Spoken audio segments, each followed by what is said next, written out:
Do you want to see God? First you must know how to interpret him. He is the light that clothed the night in its darkness.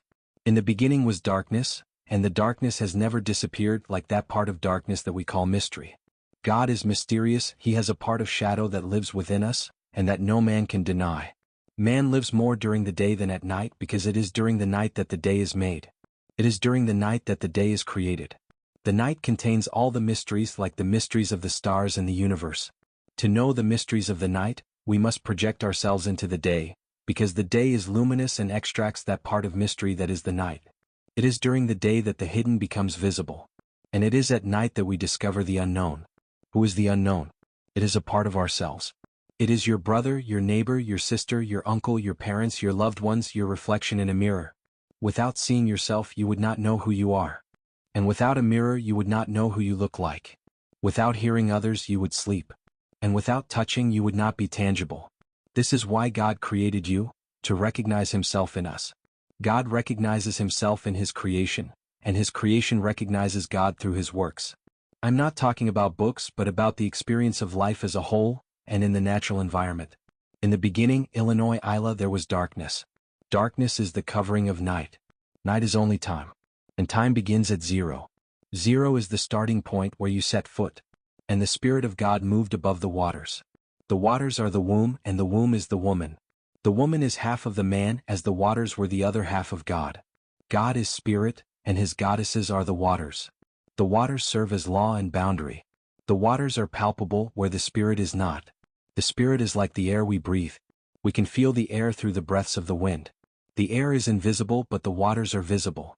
The air becomes visible in storms and tornadoes because it carries with it the dust of earth space. The Spirit of God fertilized the waters of the womb, and this gave birth to the tangible world other than the waters. The earth was created from spirit and water. The earth was created from air and waters. Just as a sperm fertilizes an egg. The sperm is life and the egg is the world. Hence the egg with its oval shape like the globe. The globe is the experience of a single man, through whom the hosts are his ambassadors.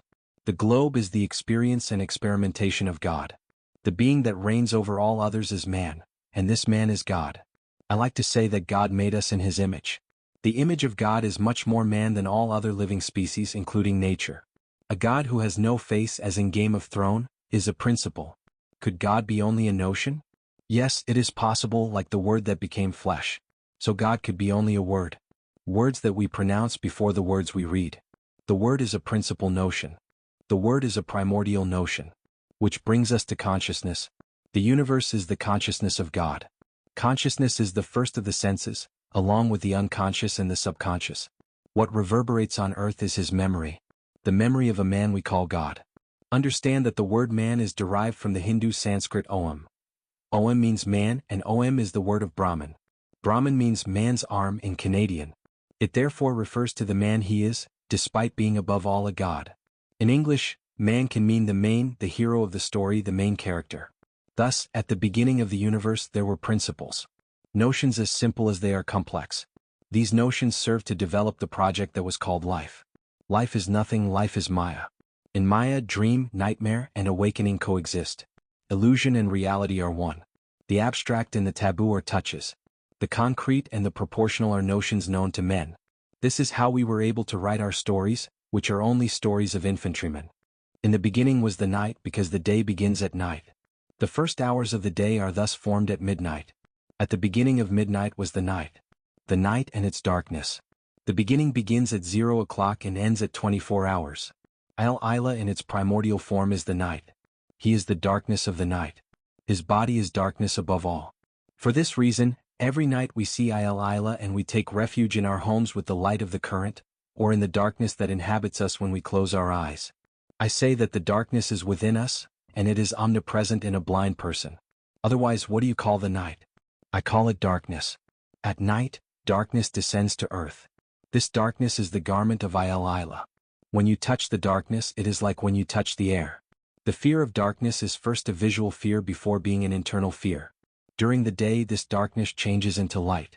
I know the Bible says that darkness did not receive light, but it could very well be talking about the darkness that dwells in our hearts. If you look at Magi, there is a world where Il Ilah is darkness, and there is a world where Il Ilah is light. Darkness did not receive light, but darkness produced light by the will to see itself and to create us. When darkness evaporates to give birth to day, God becomes its creation. In other words, we are the masters of the day but not the masters of the night. In Greek mythology, Nyx is a Greek goddess of the night, the daughter of chaos and the personification of night. The word night comes from the Greek and Latin words nyx and nox. According to Hesiod's Theogony, she and her brother Erebus are among the first deities to emerge from primordial chaos. Where night means a schedule of the day, Erebus means darkness. Darkness envelopes the night. Night is a timetable and also the beginning of time. Darkness is the visible envelope of night. The primordial deities of myths are above all concepts. Concepts like time, dimension, and space. We also find this among angels.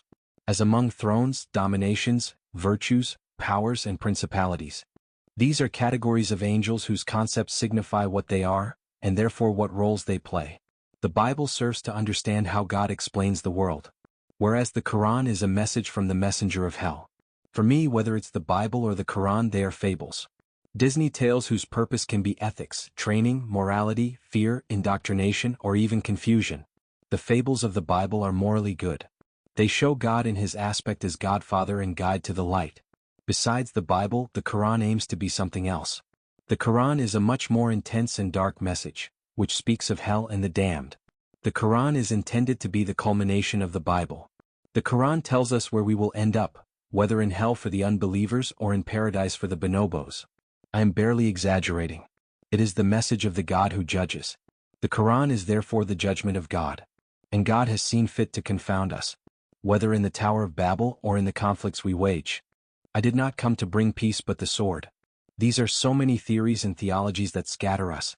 I am like the Comforter. I do not speak things of my own accord, but I share with you everything I have heard. That is why the Bible is not my only reference. I draw from the library. What are stories?